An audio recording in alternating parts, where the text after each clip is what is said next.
ఎంఎస్టీవీకి స్వాగతం. రెండు తెలుగు రాష్ట్రాల ప్రజలకు నమస్కారాలు.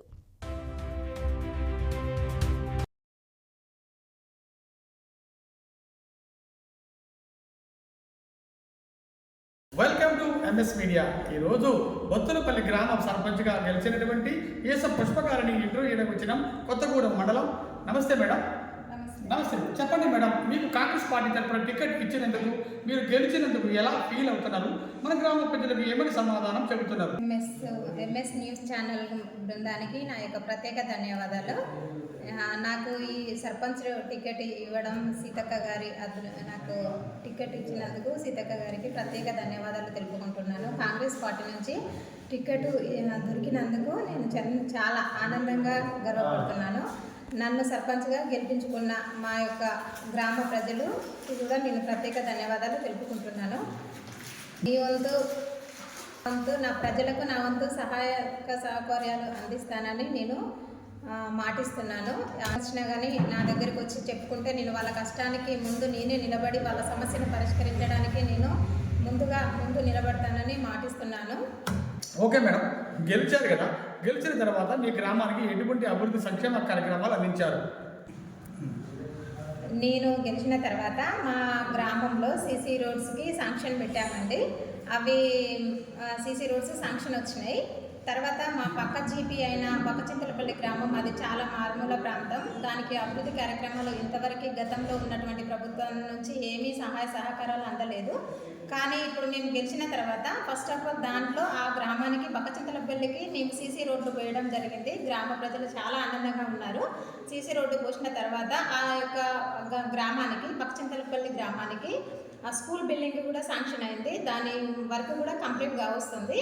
దాని తర్వాత మళ్ళీ స్కూల్లో ఇప్పుడు టాయిలెట్స్ కూడా ఓకే అయినాయి, వాటికి కూడా శాంక్షన్ వచ్చింది. అవి కూడా నేను స్టార్ట్ చేపిస్తున్నా వరకు. అదేవిధంగా ఇప్పుడు మా బత్తలపల్లిలో స్కూల్కి కాంపౌండ్ వాల్ వచ్చింది. తర్వాత ఈఓ బిల్డింగ్ వచ్చిందండి బత్తలపల్లి గ్రామానికి. అదే పక్క గ్రామం అయినటువంటి ఈశ్వరపుర గ్రామానికి కూడా ఈఓ బిల్డింగ్ శాంక్షన్ వచ్చింది. తర్వాత మళ్ళీ ఇప్పుడు అంగన్వాడీ బిల్డింగ్ కూడా శాంక్షన్ వచ్చింది. ఇప్పుడు స్కూల్లో బాయ్స్ గర్ల్స్ టాయిలెట్స్ కూడా మాకు శాంక్షన్ వచ్చిందండి. అవి కూడా నేను ఈ వారంలో అవి కూడా కంప్లీట్ స్టార్ట్ చేస్తున్నాను. కూడా తీర్చాము, బోర్లు కూడా అవన్నీ రిపేర్ చేయించడం జరిగింది. ఇంకా ఈ మా యొక్క మంత్రివర్యుల గారు, మా సీతక్క గారి ఆదేశాలను అనుసారంగా ఇంకా మా గ్రామానికి వివిధ అభివృద్ధి కార్యక్రమాలు మాకు అందజేయాలని కోరుకుంటున్నాము. ఇలాంటి అభివృద్ధి కార్యక్రమాలు అందిస్తే మేము మా గ్రామానికి ముందుండి అన్ని సహాయక సౌకర్యాలు అందిస్తామని, ఇందులో ఎలాంటి స్వార్థం మేము చూసుకోకుండా మొత్తం మా గ్రామాన్ని అభివృద్ధి పదంలో నడిపించడానికి మేము ఎంతో కృషి చేస్తామని కోరుకుంటున్నాను. ఓకే మేడం, అసలు మీరు రాజకీయాల్లోకి ఎందుకు రావాలనుకున్నారు? కాంగ్రెస్గా ఎందుకు గెలిచారు? ఈ కాంగ్రెస్ ప్రభుత్వం నుంచి గెలిచానంటే మాది ఏజెన్సీ ప్రాంతం అయినటువంటి బత్తలపల్లి గ్రామం కాబట్టి మాది వెనుకబడి ఉన్న ప్రాంతం. అన్ని రంగాలలో కూడా, అన్ని అభివృద్ధి కార్యక్రమాలలో కూడా మా యొక్క ఆదివాసీ గూడాలు వెనుకబడి ఉండడం వల్ల మేము కాంగ్రెస్ పార్టీ నుంచి మా సీతక్క గారు ఆదేశాలనుసారంగా మమ్మల్ని నిలబెట్టడం జరిగింది. ఈ యొక్క గెలిచిన తర్వాత కూడా మా సొంత స్వార్థం ఎక్కడ కూడా చూపించము. మొత్తం గ్రామం అభివృద్ధి కోసమే పాటుపడతాము. ఇంకా మా యొక్క గ్రామాన్ని ముందంజలో నడిపించడానికి కూడా మేము ఎక్కువ కృషి చేస్తామండి. మా యొక్క గ్రామాన్ని కూడా ముందంజలో నడిపిస్తాము. అదేవిధంగా మా బత్తలపల్లి గ్రామంలో పాఠశాల ఉంది. అందులో 10th క్లాస్ పిల్లలు ఉన్నారు. వాళ్ళు ఎక్కువ మార్కులు ఉత్తీర్ణత స్థాయిలో సాధించడం జరిగింది. Number 1 first class. Thank you sir. నా పిల్లలు అందరూ పాస్ అవ్వడం జరిగింది. ఫస్ట్ క్లాస్లో పాస్ అయ్యారు. అసలు అంత రిజల్ట్ వస్తుందని మేము అసలు అనుకోలేదు. మేము గెలిచిన ఈ ఆనందంలో నా పిల్లలు 10th క్లాస్లో పాస్ అవ్వడం మేము చాలా గర్వకరంగా ఫీల్ అవుతున్నాము. ఆ పిల్లల్ని కూడా మేము సన్మానించుకోవడం జరిగింది. మా పిల్లల్ని కూడా మేము వాళ్ళకు ప్రోత్సహించడం కూడా చెప్పడం జరిగింది.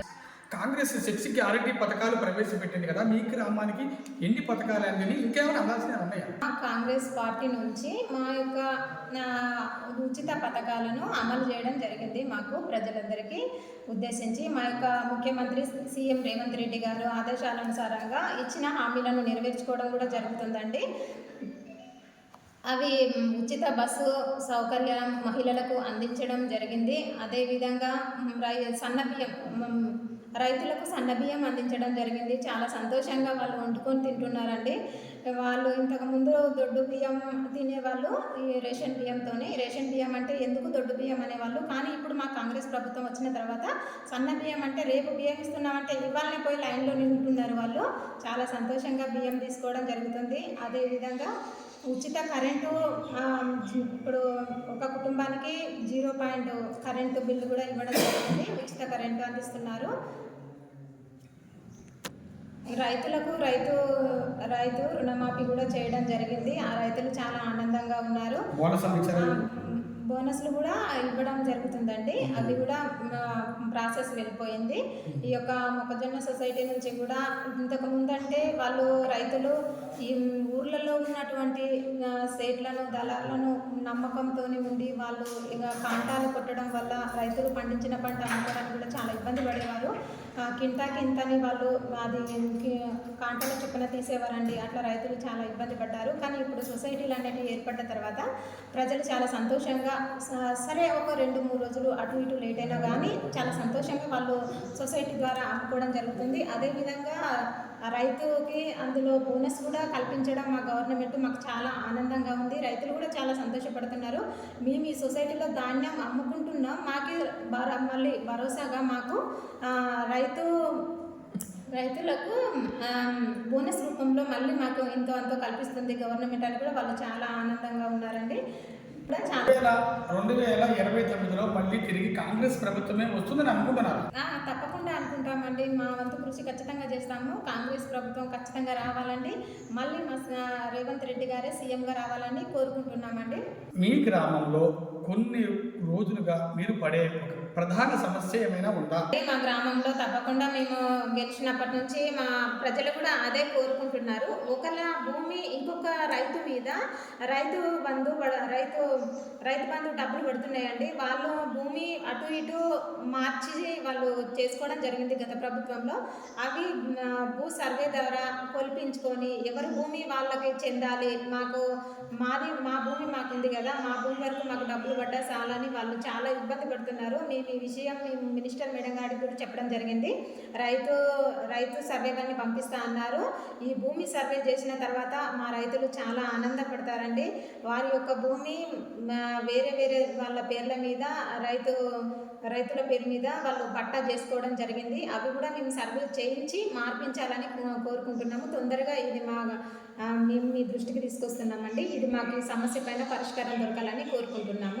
అక్కడ సీతక్క అయితే ఇక్కడ పుష్పక్క అని, ఎందుకంటే ఏజెన్సీ ప్రాంతంలో అనేక సంక్షేమ అభివృద్ధి కార్యక్రమాలు చేస్తూ ఒక చదువుకున్న వ్యక్తి, మరి మంచి ఒక జ్ఞానం కలిగినటువంటి ఒక నాయకురాలుగా ఈ యొక్క గ్రామంలో ఉంది.